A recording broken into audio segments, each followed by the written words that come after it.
Koku, I feel like the news cycle won't get off our neck right now. I'm Drew Breez. It won't. I mean, This is Unhinged.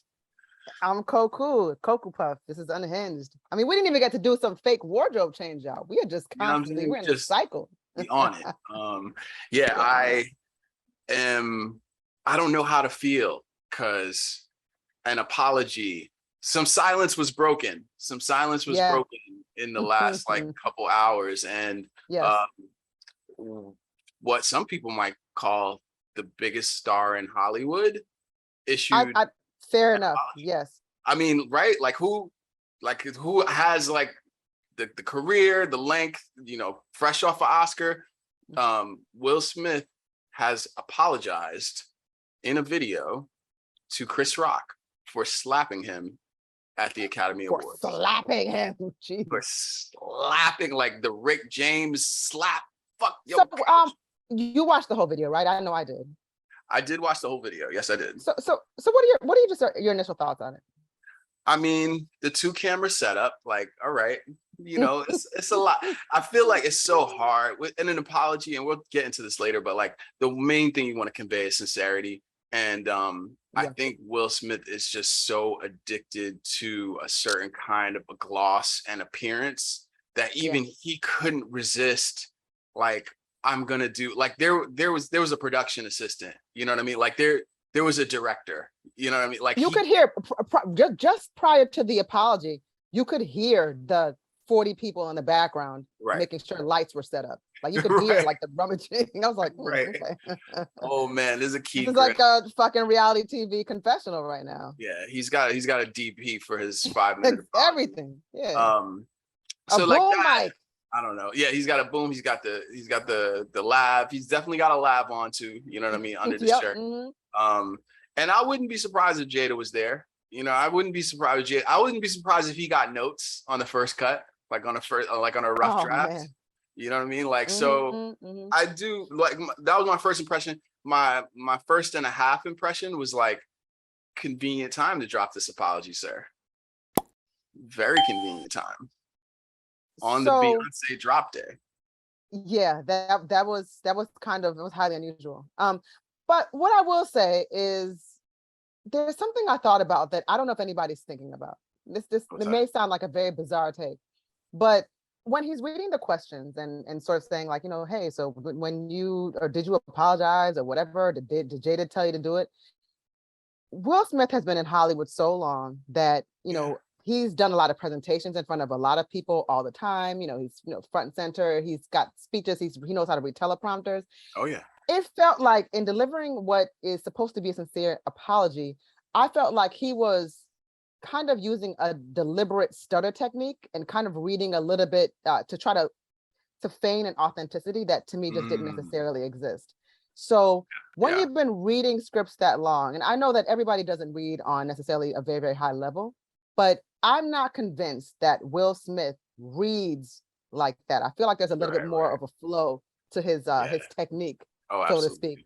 And I feel like he was using that moment to kind of just pull what, you know, people like to, when people want to be like, I'm telling my truth, you know, like that feels better than I'm just telling my truth. You know, there's it's like, no, that you want to kind of come off choked up. You're reading these questions and it's like, so did Jada put you up to this?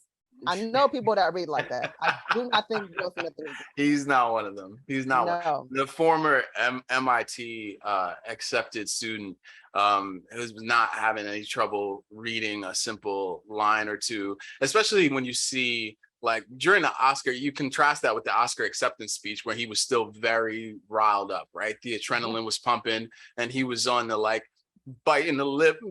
When a man loves a woman, like they said, Richard Williams, like he knows how to ham it up. And so that cuts both ways, right? So I think he can ham it up for sympathy. He can ham it up for contrition. He's an actor, right? And so that automatically makes it very hard for us to read anything he does as authentic.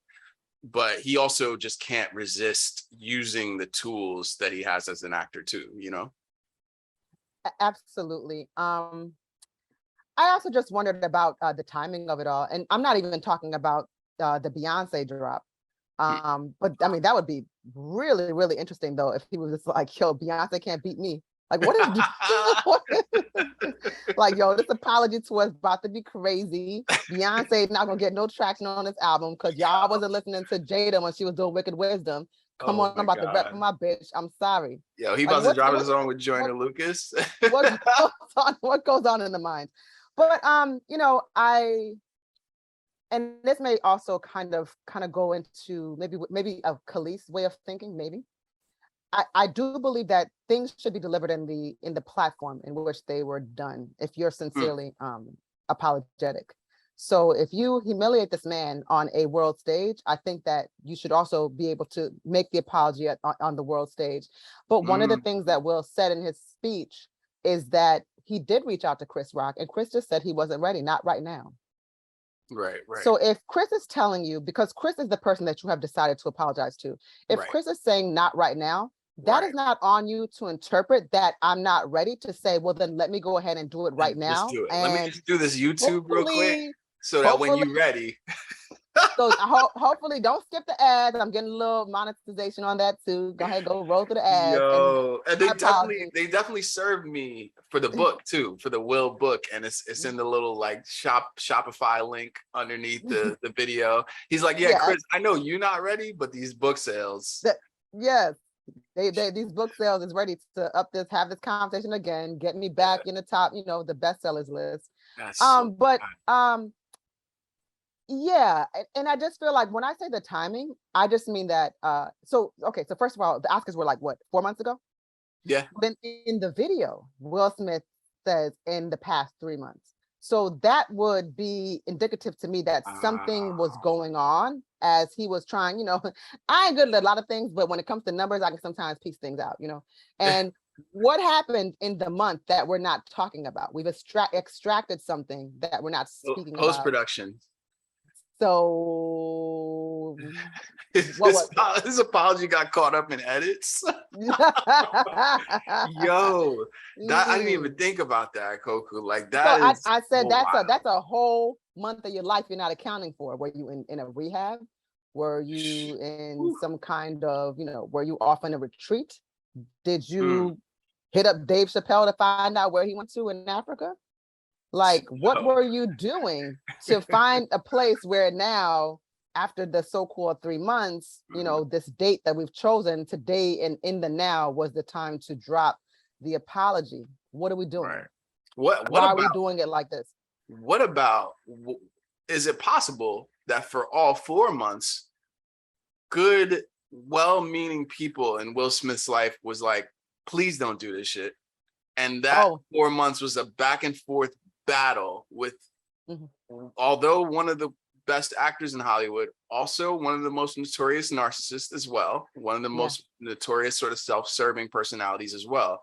What if there was a whole tug of war going on? Because I know that Jada was very conservative, right? Like, and that in terms of being a part of the conversation, neither of them resists that, right? Like Jada with Red Table Talk, him with this, like they find it very hard to sit still and to not address whatever the thing is, which many other kinds of people who aren't narcissists would not even probably bother addressing or giving any kind of light to in the same sense. So I agree with that. I think it's interesting because while in this space Jada has been villainized a lot, I will say that we can't, Jada doesn't have to be responsible for Will's actions at the same time at all. And they're making it seem like Jada is like, like she's just controlling the puppet strings. I'm not really, now regardless of whatever anyone wants to think about Jada and the Tupacization of her entire lifeline, but I don't think that, like Will's not where he's not he's not a hostage. He's where he wants to be. Of course not. Of course not. And I mean, if you reference the Vanity Fair article, I believe it was, and this is also like just to go to how planned his rollouts are. It's like an excerpt from the memoir, and it was talking about how he designed this very extravagant birthday surprise for her that was basically like this like mini doc about their relationship. And she was like, yo, wow, you actually managed to make my birthday about you, and like and like you doing this huge production, and it was a blow to their relationship. But I think it speaks to the fact that, like, you know, he's so good at building an image for himself that people are maybe convinced that he can do no wrong, or convinced that he's well-meaning, just a plucky kid from Philly, right? Like West Philadelphia, born and raised. Like he's definitely taken that Fresh Prince reputation all the way to the top, when we've known him to be maybe not the most generous, maybe not the most cooperative and collaborative, especially in his marriage. Like I think a lot of the fame that he's experienced might have been at the expense of whatever potential fame that she could have had. I mean, definitely, he's the bigger star. She's never had roles that reached the level that he did. Even when she's been in blockbuster projects, they were not even necessarily the most prominent roles in those projects. So yes, her career has never reached the same level, or even hit the same trajectory that his has. And we don't know that that's because Jada also had to take a bit of a back burner to make sure that, you know, they focus more on his level of stardom, because, you know, he was obviously the more popular of the duo. And I mean, that kind of feeds into a theory I have, because like, okay, I give him some credit for, like you said, showing that, hey, this isn't a Jada thing. Like she didn't make me do this. I did something and it was wrong.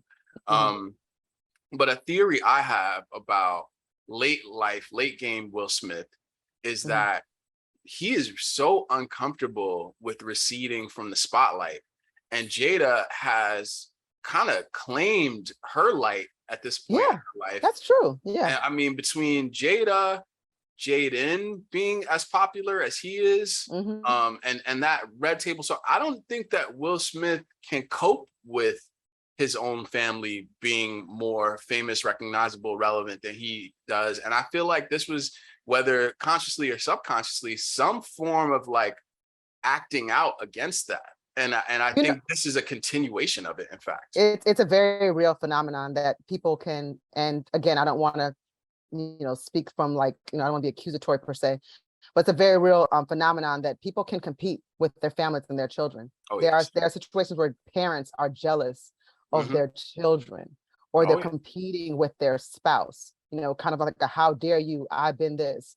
And we don't even know what kind of conversations that may happen in that household when those moments happen. Like, oh, y'all want to, again, I always do this thing where it's like, we talk about your little, oh, y'all got your little red table talk, you know? Well, I'm the man in black. It's like, I'll pay for all this. Exactly, that's my house. Yeah, and is it any coincidence that as Jaden's like music, rap, fashion, lifestyle career becomes undeniable, that all of a sudden Will's dabbling in rap again? Like are these things, like as Jada Pinkett Smith's Red Table Talk becomes huge on Facebook? It's actually one of Facebook's most bankable shows, right? Yeah. As it becomes huge on Facebook, now it's like Will Smith's got an Instagram, the Will Smith YouTube, like, and those things, they have significant followings. He puts a lot of effort into them, but it's like, what would have been the cost to him to just sit his ass down? You know what I mean? And like, just be like, word, I actually did that. I did the fame part so y'all could eat. And like, if y'all want to eat like this and like do things on your own, go ahead. I feel like there are other Hollywood stars, like a Denzel, for example, who's at the opposite end of that spectrum. It's like, yo, my son now wants to get into this. I like, go ahead and do that. Like we like that. Like I'm going to support you. And even though Denzel still gets roles and is prominent, I'm sure has an ego or whatever else, like he's not trying to encroach on what John David's doing, right? Like he's not. And to be honest, of course they actually sound so much alike, but I don't even necessarily associate his son with him in the same way. I don't think about I really don't. I think of them separately in the projects that they're in. So I think that's great how they've gone about it, you know. But I guess if you want to be a Hollywood family, you know, that's what comes with it. I will say this, you know, when you talk about how powerful the property is that Jada has with Red Table Talk, remember, she is the one person that single-handedly was able to redeem what was that girl's name? I forget her name all of a sudden. Jordan Woods. Jordan Woods, yeah, Yes. redeem Jordan Woods after the Kardashians went on this like teardown session and made her seem like the worst Yep. person on the planet. Yep. And you know, Jordan Woods is out there just living her life, doing her thing. She's separated from them, and it's actually worked out very well for her in that sense. And you know, so Jada's got something, you know, whether Oh, or not people want to absolutely. acknowledge it. Yeah, whether or not they Absolutely. want to acknowledge it. Kris Jenner and the Kardashians, they are the Death Star of Hollywood paparazzi fame, like manipulating how that whole landscape looks. So the fact that Jada could deliver any kind of blow to that, it really does speak to that power. Because and Jordan Woods is certainly not a name that stands up to Kylie Jenner's. Like if you're talking about, you know, like overall fame, but she definitely got people to listen to Jordan Woods. And I think that I do believe, and Will Smith has admitted as much in things like his YouTube show, that like he is intimidated and he is envious and he experiences those sort of like paranoid feelings. And it's weird because I've been watching Will Smith's past year, right? Because I feel like you could have seen this coming if you watched the content and some of the things that he's been doing over the past year, the buildup of it, because he's been selling this idea of vulnerability, like, oh, this is the real me, right? Yeah. While still programmed as a person to always want to please, always want to win, always come out on top. And so I mean, he even spoke to that in this apology. Exactly. Right. I don't know how vulnerable you can be or how sincere you can be if in fact many of your public appearances are driven to that end. Yeah, I mean, is this an apology because you are being sincere in the moment, or is this an apology because you care about what other people think about you? Right. What drives it? What drives it completely? And right. Again, if it was for Kris, just completely for Kris, then I would not even have made the video at all, because Kris doesn't want to hear from you right now. He don't need that. Like Kris don't need the YouTube. He don't need the YouTube at all. And in fact, that if the effort is to show remorse, if the effort is to account and atone, and the dude said to you that he doesn't want to hear from you, now you're also forcing him to hear from you. Yeah, that doesn't, you know what I mean? Like it's so like it's so self-involved that it shoots down the major request of the person that you violated, which is like, yo, I don't want your apology right now. You know what I mean? And like that, I can say as a person who's been wrong, as a person, because we've all been wrong. We've all been wrong before, and I've apologized to people too. Right. Because I know I've been wrong. I don't mind taking accountability in bad moments. Would I apologize to somebody 4 months later? I would not do that. That just doesn't make sense. It would have had to happen.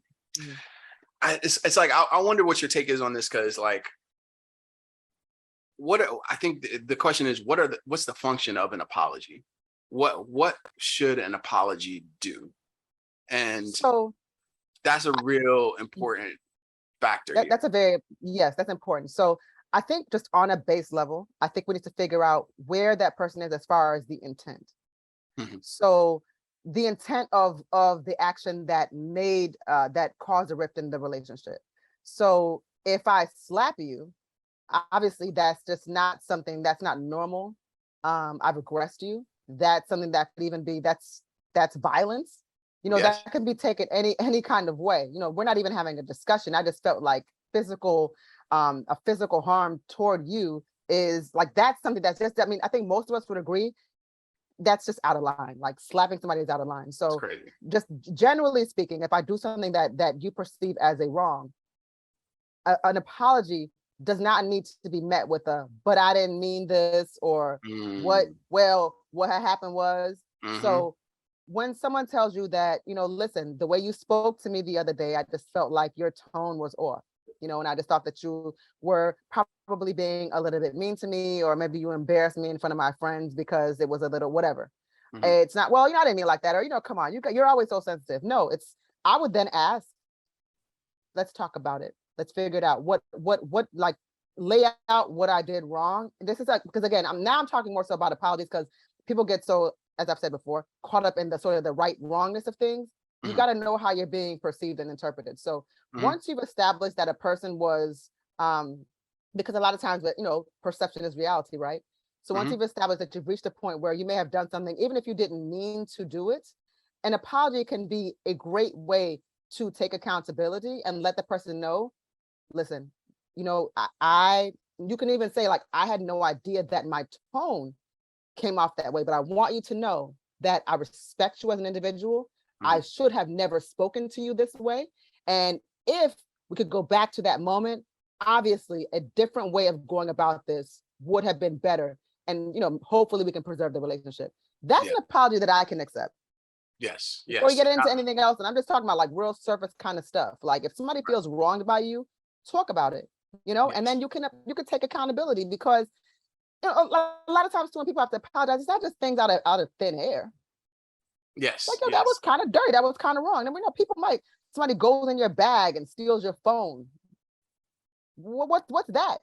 Is that apology to be accepted if you apologize for that? Right. Stole from me.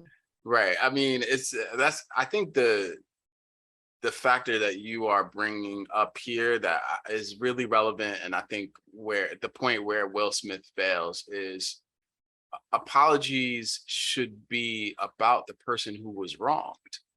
They shouldn't be about the person apologizing.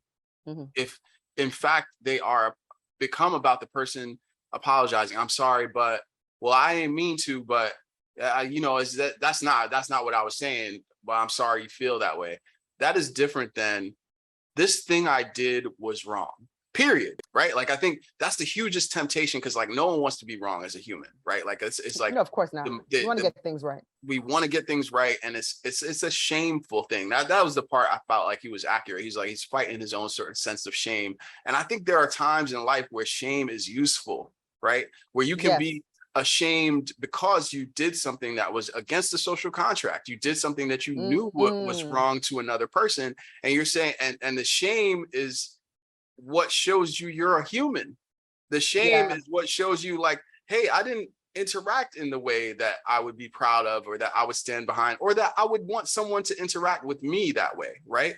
Like, so I think addressing the injury, addressing the violation is a big part, I think, of making an apology, empathizing with, or an acknowledgement of the other person's feelings with no condition, right? Like, there could, if you start to acknowledge the person's feelings, but with condition, like you're qualifying it, like, oh, I didn't know you were going to react that way. I didn't know you would hear it that way. Oh, that was not the tone I meant. It's like, that's preconditioned for just acknowledging their feeling, right? Like, because that doesn't cost you anything to acknowledge how that person feels. It doesn't cost you anything. But I think that was where I feel his apology failed, where he talked a little bit about Chris Rock's mother and being like, oh, I didn't know all the people this would affect. But again, it went back to the I didn't realize that she would feel hurt too. To me, that was far more honest. But again, like you said, it speaks to the shame that someone can feel, or the humiliation. So it's just digging that feeling even more.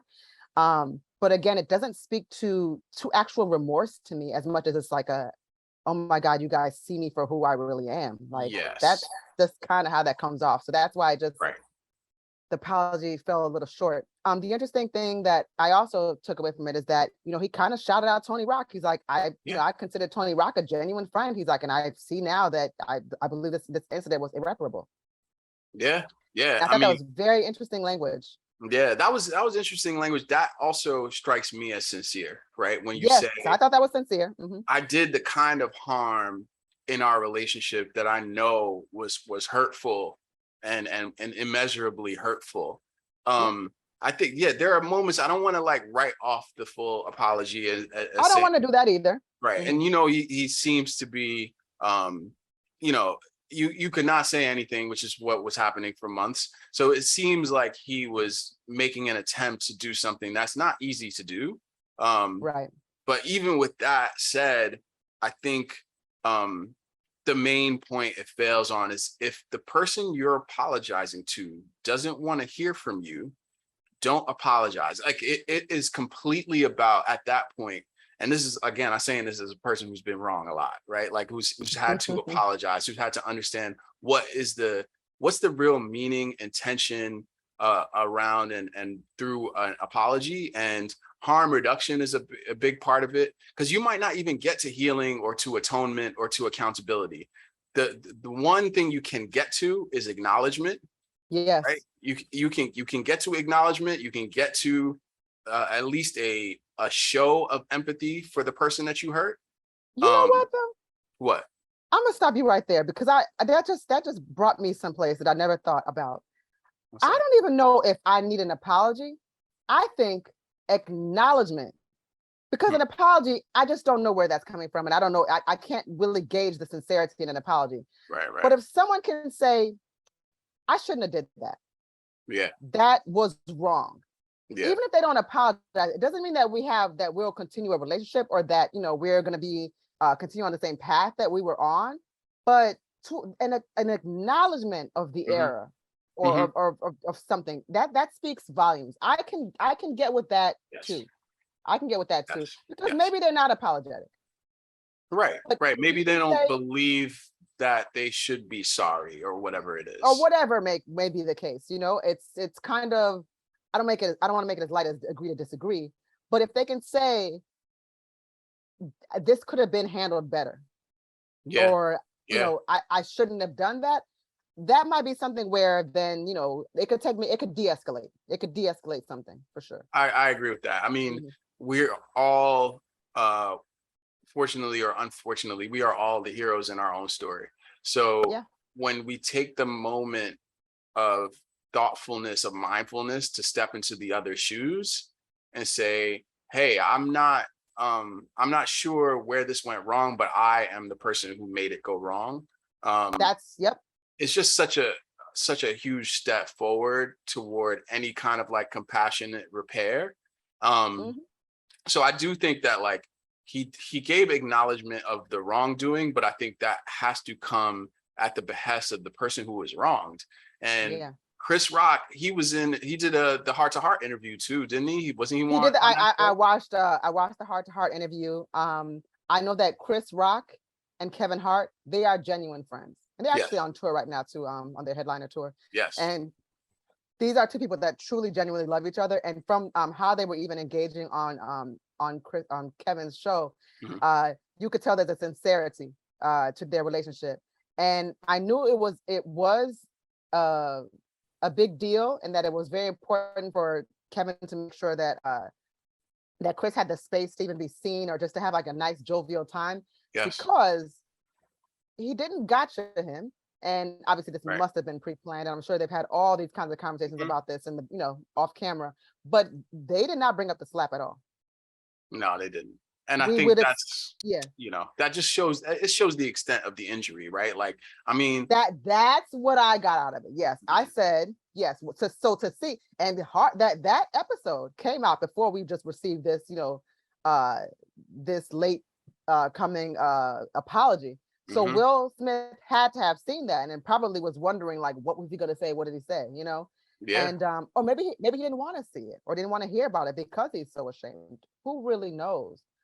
What I do know is that, again, it wasn't addressed, but even in watching it, and they were having a really good lighthearted time, I could absolutely tell that something, the way they didn't talk about it or even talk around it, that it's something that has brought great embarrassment and hurt to Chris.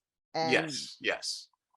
That's why I would think most people could hear that and not want to deliver that apology in this way, if that were the case. Yes, I had a friend who, because I feel like among Black men, the conversation was very different.